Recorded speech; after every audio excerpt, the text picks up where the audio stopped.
Dani was woken up out of her sleep around 1 o'clock in the afternoon. It was her day off, and she had been out all night clubbing with the girls and Brock and Evan. She wasn't planning on getting out of bed at all that day, but the loud banging on her door ruined those plans. "Dani, it's me." "Open the door," said Clark as he pounded on the door.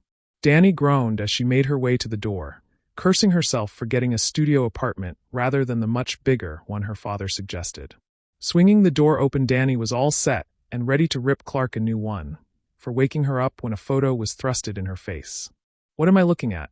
she asked, squinting at the photo. "Vinnie LaVine," Clark said.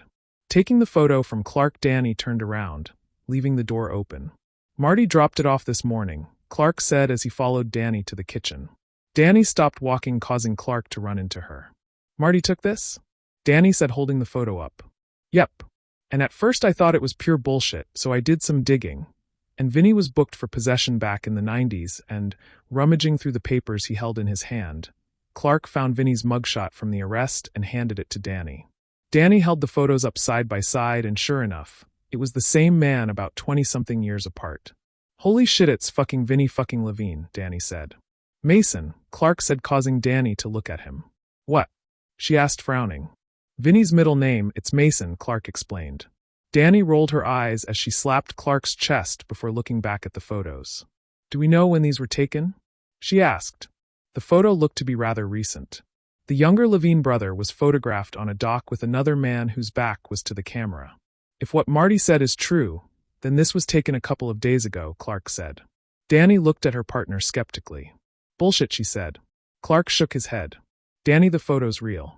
About 100 experts have gone over this photo about 1,000,000 times," he said. Dani shook her head. "Oh, I'm not doubting the authenticity of this photo. I'm saying there's no way it's as recent as Marty says it is. Everyone knows the LaVine brothers are at war. The only way Vinnie LaVine would ever set foot in New York State would be if he had a death wish," Dani said as she looked down at the photo. The LaVine brothers' feud dated back to the early 2000s. No one knew the story behind what started the feud, but as a result the LaVine brothers began operating much like the Bloods and the Crips. Paulie kept to the East Coast, mainly New York City, and sometimes Canada when it got really bad, and Vinnie stayed in LA and kept a hideout in Mexico. "Well, they must have fixed it or something because that's Paul and Vinnie fucking LaVine," Clark said, poking the photo. "Has Dad seen this?" Dani asked. Clark shook his head, causing Dani to thrust the photo at him. Turning on her heels, she rushed down the hall. "Wait, where are you going?" he asked. "We've got to take this to Dad. He needs to see this now," Dani yelled as she threw her closet door open. After getting dressed, Dani and Clark hopped into his car and made their way to Jackson's place.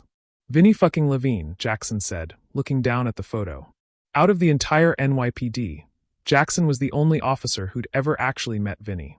All the others were either dead, retired, or in jail. The LaVine family had a knack for turning officers.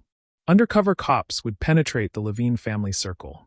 And through a series of loyalty tests, the LaVines would fuck with the officers' heads until they were too screwed up to know which way was up and which way was down. Many officers got caught up in the lifestyle and either joined the family or ended up overdosing and dying in some dirty old hotel room. "You think he and Paulie have made up?" Dani asked. "For our sake, I hope not," Jackson said, staring down at the photo.